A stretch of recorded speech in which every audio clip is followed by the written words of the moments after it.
Yes.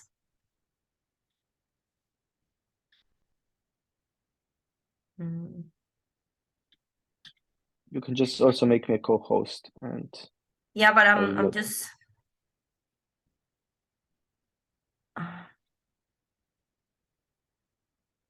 done. Done. Okay. Share screen. Okay, you should see it now. Do you see it? Yes. Yeah, Okay. it's visible. Oh, yes. Excellent. Okay, so thank you everyone. Oh, wait. Thank you everyone for coming to this judges briefing today. It's being recorded and will be shared with the other judges as well. And I will also send out the presentation. Just a couple of general things that we have to go through, how the tournament will look like in terms of judging. And before that, some general things about judging. All of you are already experienced judges, so we won't go over the basics together, just a couple of reminders, and then what's specific to this tournament. Okay, so I think that we can start with the general stuff in judging. And as I said, just a couple of things that have to be emphasized. We as judges, we all pretend that we are average informed voters or citizens, meaning that we don't have specialized knowledge, and that's the starting point from which we judge the debate. So if an argument is too complex to be understood by an average informed voter, it shouldn't be credited as an especially valid argument. So arguments have to be built up from the beginning, they have to be accessible, but of course, this doesn't exclude or prevent teams from making very complex arguments. Anna, I think that Jose Maria is in the waiting room, if you can let them in. Okay, that's the first thing. Second thing, we do not intervene in the debate too much, and you also know this as well. So we don't create criteria for judging the debate if there wasn't one established by the debaters, or especially like sometimes it can happen that there's no explicit criteria, but then we try to look at what was the most important thing that the debaters kind of implied was most important, how much time did they spend talking about each clash, so that then we try to infer from the debate what were the most important issues, what were the most important clashes. We also don't go into the debate with a notion or with an idea on what debate should be about. I mean, we are humans and we can't really avoid it, but then we don't try to make or to expect the debaters will have the same vision and penalize them if their vision of the debate will be different than ours. Third thing, when it comes to the oral adjudication, so describing, giving out the reasons why a certain team won over the other, make sure that this is very explicitly separated from when you give feedback. Please make sure that these two parts are aside from one another, so that you spend some time describing your decision, justifying it, and then tell us when are you giving feedback, when are you giving oral adjudication. So that constructive feedback is separate from the justification of the decision. And of course, at all times, be encouraging to debaters. We have quite a lot of teams that are relative beginners here at the tournament. Make sure that they leave the debate happier than when they came to the debate room, even if they have lost the debate.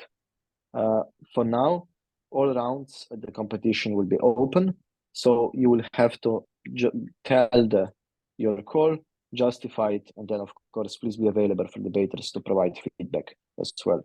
Team feedback, individual feedback, if it's being asked, and that.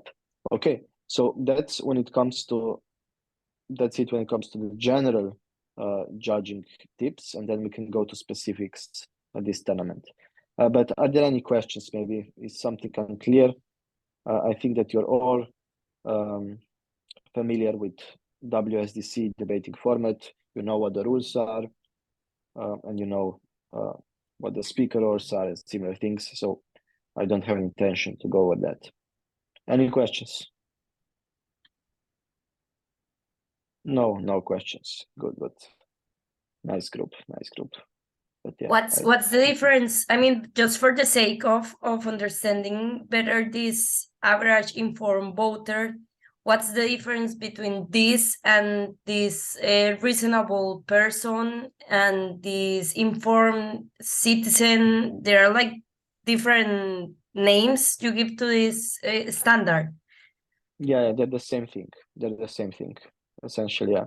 You as a judge should be someone who is, well, reasonable, open to new ideas, but at the same time possesses knowledge that an average informed voter has. So someone who does read the news, follows them, so knows about things. And so if something that's relatively a big thing mentioned in debate by debaters, an average informed voter as a judge would obviously credit that.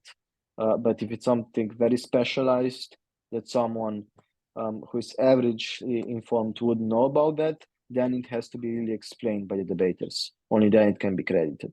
Right. So, for example, even though you might have a master's degree in economics, if there is an argument that's a very complex argument about economics presented, and it's not built up from the very beginning, right? So it's not described or presented in a way that would be understandable to an average informed voter, then even though you might understand the argument because you have a master's in economics, you still shouldn't credit that argument fully because it might be incomprehensible, not understandable to the average informed voter.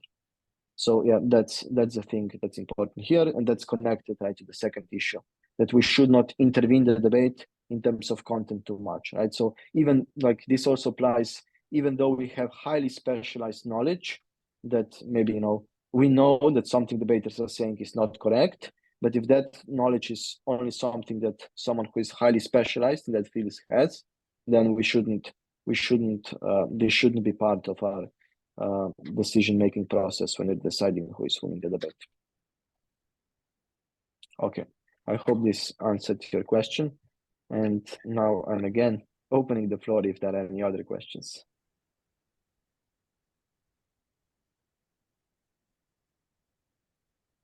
Lie. Sorry, is it just my Ordered internet? case. Probably my internet. I can write in the chat. Okay, we will get a question in the chat and I will read it out for everyone who is watching the video of this presentation.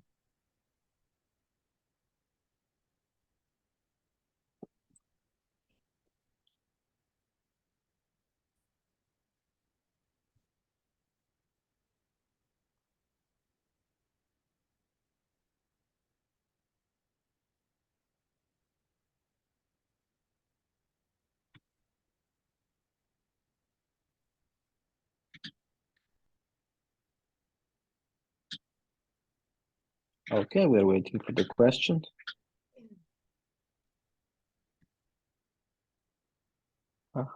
And here's the question. What if one team has an obvious or not so obvious lie, but something you could expect an average voter to know not to be true, but both teams accept it? I mean, if both teams accept it, then it stands as valid in the debate, right? If the other team agrees with it. It has to be called out. But I mean, yeah. I mean, probably, I mean, but you know, take this answer with a grain of salt. Probably it will not have the most significant impact on the debate. I mean, if it's something that both teams accept, then it's probably not a crucial part of one team's case because I mean the other team decided to accept it. I mean, most often it will not be accepted by the other team. It will be called out if it's an obvious lie, and then you as a judge should be also like, okay, this is clearly a false example. This is a lie, right? Even I mean, if it's an obvious lie, and you know it's not directly negated, so not directly approved by the other team, then it can also be created as a non-valid material. But yeah, I mean, these are relatively, I think, niche examples. But I hope I did manage to answer that as well. Okay, so it seems that's that for the questions. But if you have any at any point, either before the competition or during the tournament, just approach me and I will answer your concerns.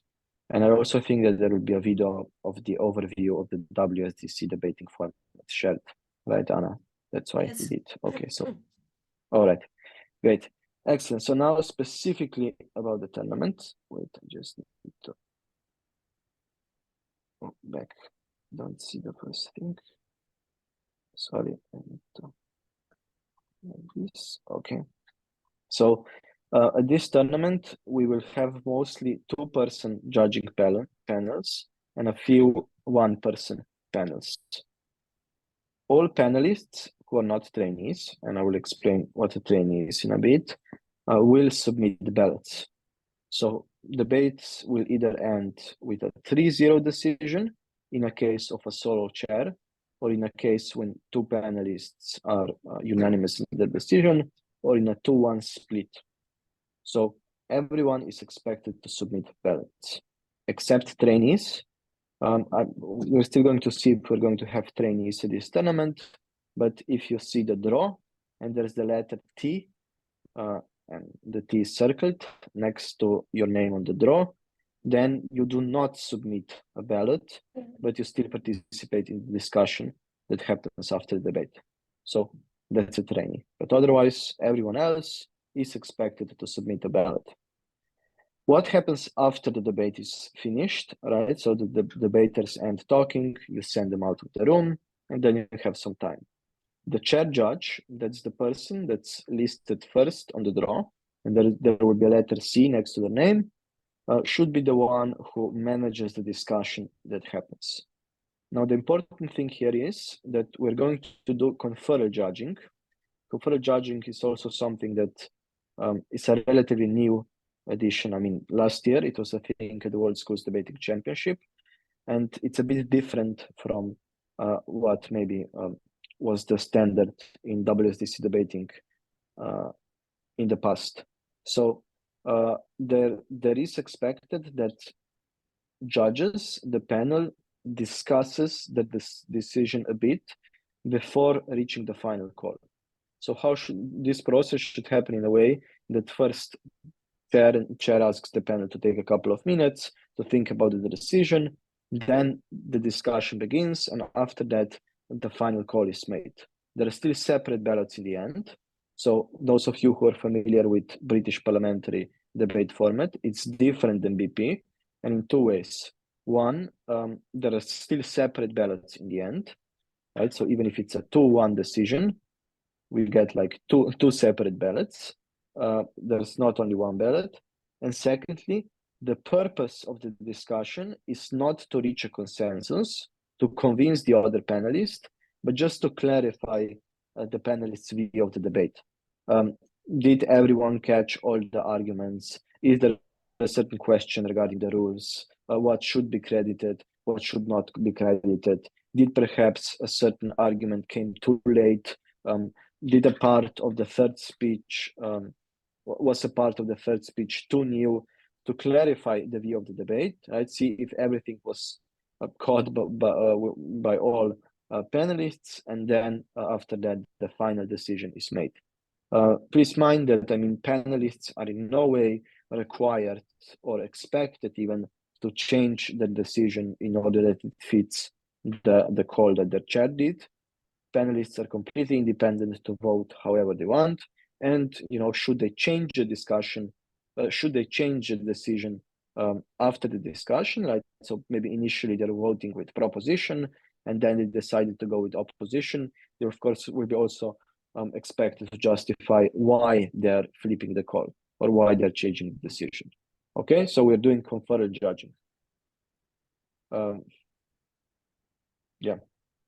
Separate ballots, but a brief discussion before the final decision is being reached. The oral adjudication is delivered only by the chair after the debate, right? The chair calls back the debaters, they go to the room, they sit down, and chair is the person who is delivering the decision. They should also try to, for example, if a split happens, the chair should try to include the justification of the minority into the oral adjudication as well. So they should say something in terms of, okay, the majority of the panel voted for proposition for the following reasons, explain the reasons, and then say, and there was a judge, the minority, who voted with the opposition, and this is the decision they gave. This is where they differ from the majority of the panel. Brooke, I have a question, because if we are having 2-person panels and both of these persons are chief adjudicators and they take the opposite decision, even with conferral judging, how do you solve that? Like, is it someone's decision more relevant than the other, or how do we solve it? Yes, there is one in each debate. There is one judge that's the chair judge, and that's one judge. And then the other one is a panelist. The one who is listed first is the chair judge, and their vote matters twice, essentially. It's a double weighted vote. So they have 2 votes, and the other judge has only 1 vote. And it might happen that we have a lot of and this is, I think, on the next slide, that we have a lot of competent judges, and we might flip them around for different debates, right? So you might be chair in one debate, but in the next round you will be a panelist. But always the vote of the person who is listed first on the draw matters double. Yeah, is that clear? Can you repeat that part? Like, the chief has 2 votes and the panelist Yes. just 1. Correct. Yeah. Okay. The chair. Okay. They're called the Okay. chair. The chair judge. Yeah. And the chair judge is also the person who is moderating the debate, who announces, okay, I give the floor to the first speaker, the floor to the second speaker of the opposition, and so on. Okay. Thank you. Okay. No worries. Any questions about conferral judging or judging at this element in general? Maybe just like a technical questions. Will the judges will be then expected to give feedback on each other, so like the panelists on the chair judge and the chair judges on the panelist?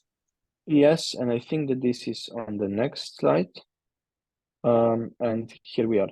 Okay, as the first point already explained, we do have a lot of competent judges. And for example, if you are not a chair judge in round number 1, this doesn't mean that you will not chair debates later.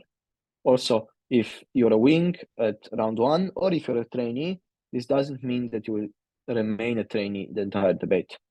Please remember that this is not primarily a competition for judges, it's a competition for debaters. But we will be collecting feedback.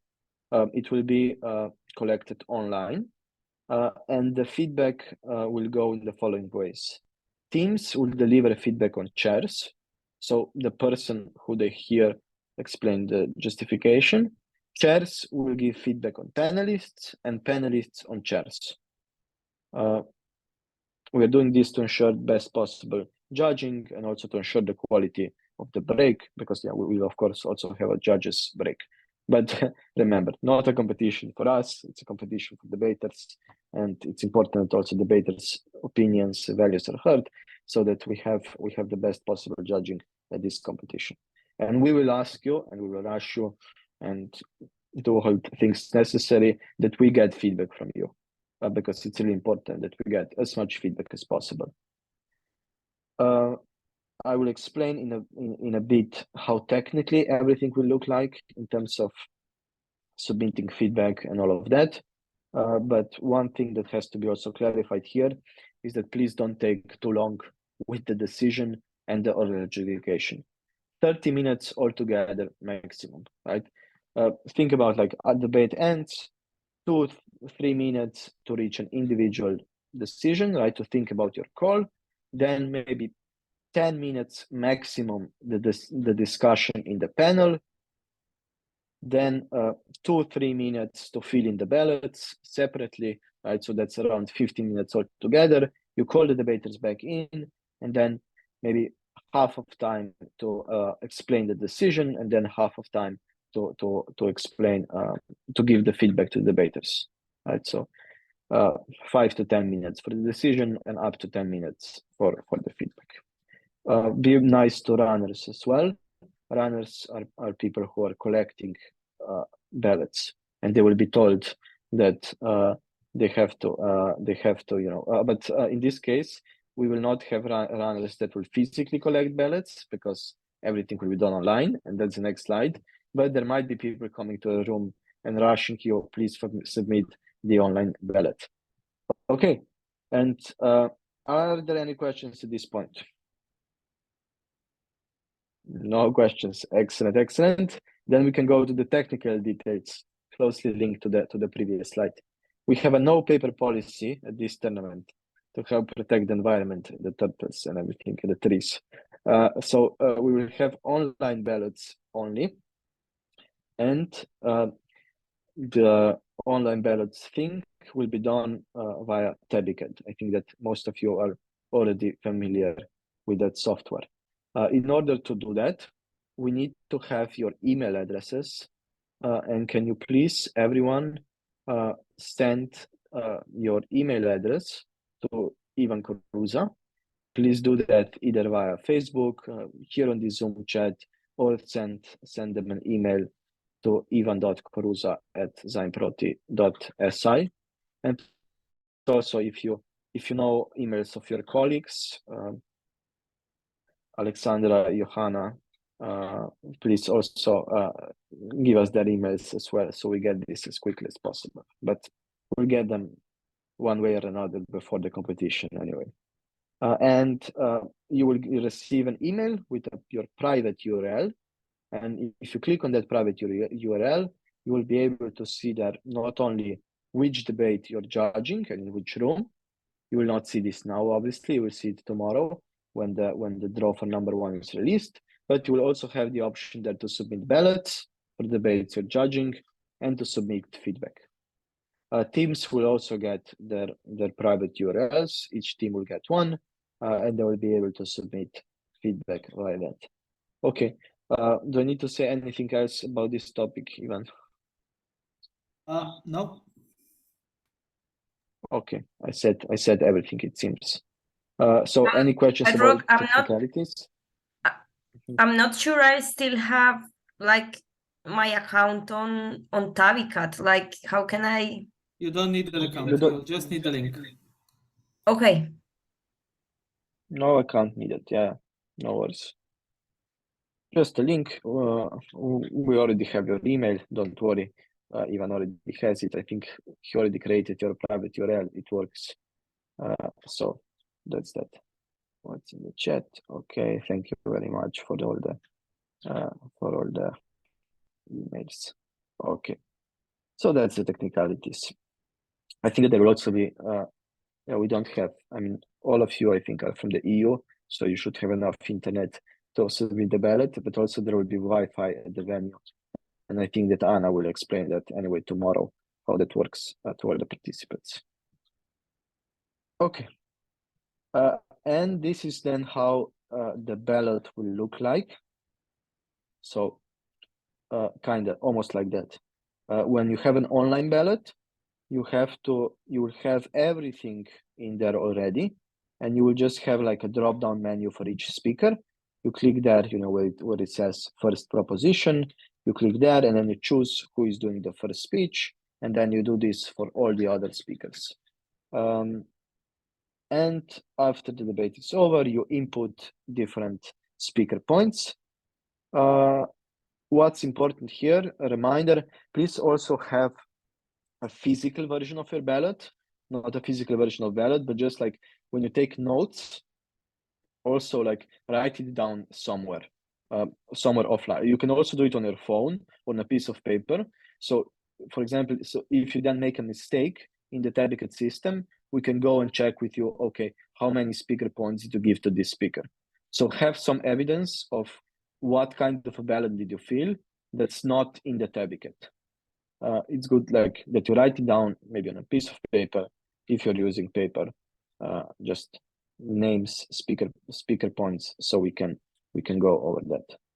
Okay, I think that someone put something in the chat. Thanks everyone. Okay, all right. That's it. I think that this is all you have to know when it comes to filling in the ballot. In the case that a team has only 2 speakers, which it might happen, all teams should have 3 speakers, but I know someone might get sick or something might happen, and we're going to allow 2 speakers debating. We're not going to allow them to break if that happens for more than two rounds, but they'll be able to debate. In that case, you will have to uncheck a certain thing. So it's by default, you will see on the top, it will set no speaker spoke twice, and it's checked. So if a team only has 2 speakers, you'll have to uncheck that, and then in the drop-down menu, you just select a certain name twice. But then for when you give out speaks, for example, you give 70 points to one speaker and 69 points to the other, the speech that has lower speaker points, you mark them as duplicate speech, and there will also be a check there, and you just click that. It's very easy. But if you have a difficulty filling in the ballot, you can let us know. You can contact Ivan at any point or me, and we will answer that. Okay. Any questions about the ballot? Yeah, it's not a scary thing. It's easy, and most of you already have experience with electronic ballots. Now, just a couple more words when it comes to the speaker scores. In theory, in the World Schools debate format, the scale is from 60 to 80. But in reality, it's a bit more constrained. It's from about 65 to 75. So the best speeches at the World Schools Debating Championship, which is probably the most competitive high school debate competition on the planet, don't go above 75 usually. Maybe there's a 76 every once in a while, but the best speaker has an average of about 74. So don't go too high, but at the same point, there's really no point going like really too low, like 64, 63. That's probably the lowest you should go. But we could say that an average speech at this debate competition will be around 70, right? So if the speech has fulfilled the speaker roles, relatively well structured, there are arguments, there's some rebuttal, they're quite okay, but things could be done better, that's probably a 70. And then you can go up and down from there. But so, I mean, 70 then, like, there's no way to translate this like into like BP, but for example, a 70 in World Schools debate format could be something that's like a 75 in British parliamentary in the university debate format. It's kind of like that. What's an 80 in BP? It's kind of like 73 or 72.5 in World Schools debating championship. For those of you who might have a bit more experience with other debate formats. Importantly, don't give everyone a 70 because this happens a lot. We say to judges, I mean, don't give out 80s, don't give out 60s, but then what happens? Everyone just give them 70s. But no, I mean, still keep the please respect the scale, right? So I mean, not every speech is the same. Also, half points are allowed, so you can do like 70-point half, you can do 71-point half, and all that. And I think maybe it's useful, right, that when you give out speaker points, you first decide, okay, who gave the best speech in debate, what speaks would you give them, and then compare them with other debaters, how much better they were, what did they do better. And as you know, like World Schools debate format breaks down speaker points, right? There are 3 categories: content, style, and strategy, but you don't need to have this breakdown in your mind. I mean, you should have it in your mind, but you don't need to break it down in the ballot itself. So style and content are worth 28, and strategy 14 if the speech is an average speech, if it's a 70, right? So have that in mind, 28, 28, 14, that's a 70, and then maybe go up and down from there. What we need from you is just the overall ranking, overall score, 70. Also, 2 important considerations for the end. One thing is that if you added up the speaker points and you see that the wrong team is winning, right? The wrong team, right? For example, you decided that proposition is winning the debate, then you add up the speaker points and you see, oh no, opposition is winning. What you do in this case is you don't change your decision, but to change the speaker scores, right? So don't go change a decision if you add up and you saw that the wrong team is winning. And second thing, please don't mind the team gap, right? So in the end, in the ballot, if we go back, you will see the team total, right? So and the margin, 6.5 in this case. 6.5, it means that it was a very clear debate, right? That you very clearly proposition won, right? So I mean, if in the end of the day, when you fill in the speaker points, and maybe like the debate was extremely close, it was very difficult for you to decide, and there's only a one, or let's say there's a 6-point difference, then there's something wrong with the ballot. The difference should be smaller, right? If it's very, very close, half a point, 1 point, maybe 2 points, right? If it's close but clear, 3 to 4 points.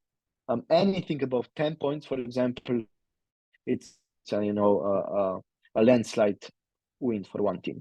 So make sure that the ballot reflects how close the debate was. Okay, any questions about giving out speaker scores? No, all clear when it comes to speaker scores. Of course, one other thing, you probably know that, but I mean, speaker scores are secret. You shouldn't tell them to debaters. If they ask you for how many speaker points you gave them, don't tell them. Tell them that in the end of the tournament, the tab will be released and they will be able to see their speaker scores, but don't leak them. Okay, I will give the opportunity for everyone to ask questions again, but that's all kind of from my side. Thank you, and do have fun at the competition. And I hope to see you soon, like in person. I think I have to at some point, like it's an in-person competition. It's really good that we're having it in person. Okay, yeah. That ending was a bit weird, but yeah. If there are any questions, feel free to ask them. I will stay around for a bit. But if no, then from my side, I will I'm all not. clear. Thank you. Okay, excellent. Okay, thank you for the briefing, and see you in Valencia. We just have Okay. someone who just you. joined, but I'm going to stop the recording here if you don't mind, and then I will admit this person.